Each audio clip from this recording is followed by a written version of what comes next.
So the first one is collaborative 3D review on demand. And as example, you'll see here on the screen, I've got Colab directly integrated with SolidWorks. You're seeing an issue come up where the center rib is needed to be added. This employee here is commenting, literally saying, hey, I'm going to make a change. I'm going to push this right to you for you to review.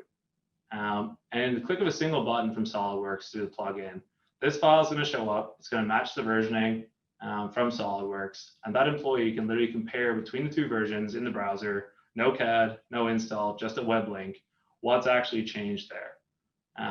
All the analysis tools you need, all the collaboration you need, and 100% context for doing so. Because if I wanted to link something to that employee, those issues will actually open up the exact viewpoint I had in the model, not a screenshot. So if you look at this, there's really no setup. All your feedback is going to be in one hub. You have 100% context, and that can be things outside of 3D too. You could link drawings, documentation, specs, real life pictures, whatever it may be.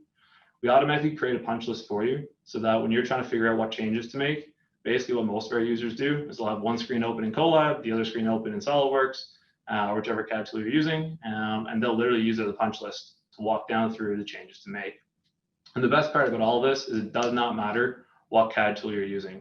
We natively support all major formats, so things like SolidWorks, Catia, Creo, NX, Navis, support all those formats, and then a bunch of neutral formats as well.